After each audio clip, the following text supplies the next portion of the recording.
Let's focus for the rest of this lesson on the select line, on getting our columns and controlling how those are going to be returned.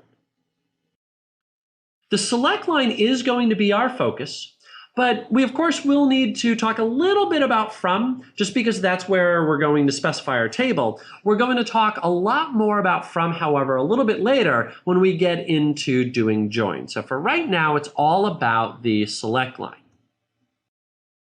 Our select line is a list of columns. This is where I say the columns that I want. So if I'm creating a query and I'm looking for all of my category IDs and my category names, or I'm looking for the first name, the last name, and the email address, or I'm looking for the hire date and the email address, or I'm looking for whatever it is, the columns that I want, all of those are going to be listed in the select line.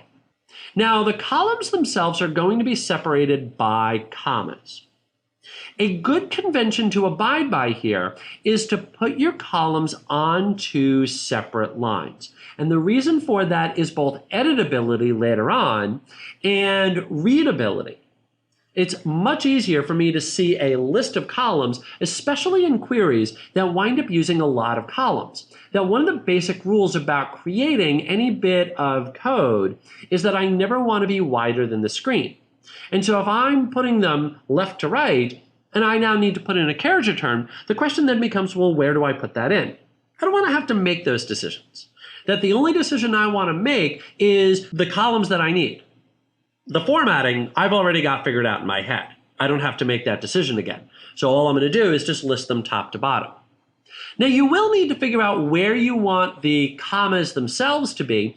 I personally prefer them at the beginning. Some people prefer them at the end. The big thing there, though, is just to be consistent.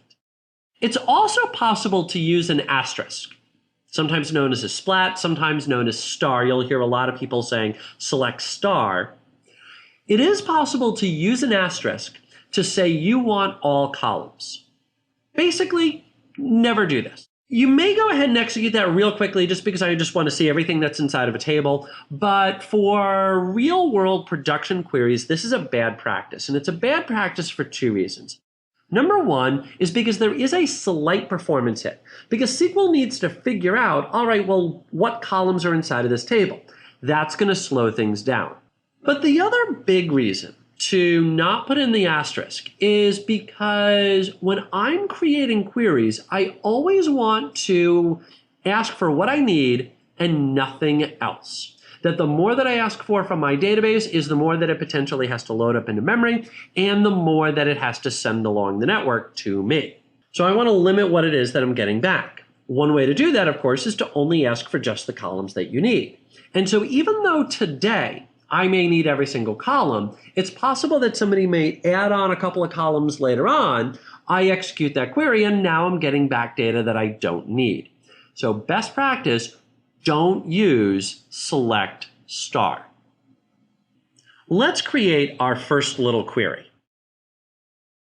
I'm going to go back to the same management studio that we had before. And what I want to do is I want to select, let's say, the first name, the last name, and the email address from the contact table inside of AdventureWorks. Now, if you're ever not sure about what's inside of a database, one quick way to look this up is to go into the Object Explorer window, hit the plus next to databases, hit the plus next to the database that you want, hit the plus next to tables, hit the plus next to the table in question, which in our case is going to be person.contact, and then hit the plus next to columns, and this will show you every column that's inside of there. One of the things that is possible inside of SQL and with other modeling tools is to create a diagram. And I'm a big fan of having a printed out diagram, especially for creating complex queries, because what it allows me to do is circle everything that I might want and draw all my little arrows, because it makes it just that much easier for me to go find the data that I'm looking for. it makes it much easier if I've got that to be able to figure out how my joins are going to come together and where I'm actually getting my data from. Okay, so let's build up our query. So what I'm going to do is I'm going to say select. Now, this will probably be the only time that you're ever going to see me do this in this course. I'm going to just immediately hit a carriage return, and I'm going to go straight to the from line. Now, the reason that I'm going to go straight to the from line is because I want to highlight a little feature inside of the Management Studio known as IntelliSense. And IntelliSense is basically a smart autocomplete that it will show you what's available as you type. So for example, if I start typing out P, you'll notice that it will automatically show me, among other things, person. Basically anything at all that has the letter P. And then I keep typing, and you'll notice that it will then keep filtering for me. Now, once I've got what I want highlighted, so you'll notice the little beige box around person, what I can do is just hit tab. And now if I hit my dot, you'll notice that it will show me everything off of person. And I could either type out C for contact, or I could actually just use the arrows on my keyboard, select contact, and then hit tab to complete that. And so now when I come up top and I hit my space here, if I start typing out F for first name, you'll notice, oops, if I spell it correctly, that it will give me the autocomplete there. Now, the reason that I don't use this is honestly just because I've been using SQL for quite a while, and you'll actually see a lot of experienced SQL people that are like this, is we just got used to the old days when we didn't have IntelliSense. When I was your age, I had to walk to school. We didn't have IntelliSense, so we just got used to not having any real help there. So we just typed everything out manually, and when you're typing out a query, it just seems to make more logical sense to start with the select line, because after all, that's what's going to be up on the top, and everything else that we ever write in English is going to go from top to bottom, so why not do that inside of SQL? So we can go ahead and do that with our select statements, but if you do start with the from line, you are going to get a little bit more help, a little bit more guidance inside of the Management Studio. Unfortunately, it's just too late for my brain. My brain is just hardwired this way. So what I'm going to do is I'm going to say first name. I'm going to take advantage of the IntelliSense. You'll notice a carriage return, a tab to make things as readable as possible. I start with my comma, and then I'm going to say last name. I'm going to hit a carriage return, and you'll notice that the Management Studio will keep my cursor where we had tabbed into, and then I'm going to say email address. Now again, like I said before, the reason that I like the commas at the beginning is because it makes it a little bit easier for me to go back and edit this, that if I need another column, all I have to do is just carriage return, comma, space, whatever it is that I want. And if I need to get rid of a column, then all I have to do is Control-K, Control-C. That will comment out that line. So now I'm not going to be getting back email address, but I will get back everything else. So you'll notice that if I run this, I'm not getting back my email address because that's now commented out. If I uncomment this and I now rerun this, you're going to notice, sure enough, I'm now getting my email address.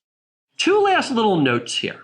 Number one is that in this version of SQL, ending your statements with a semicolon is optional. In future versions, it will become required, but for right now, it is optional. It's best to get yourself into that habit right now. Basically, don't be like me. I've been doing SQL for quite a while. I never had to put in the semicolon, so I got into this bad habit of never putting them there.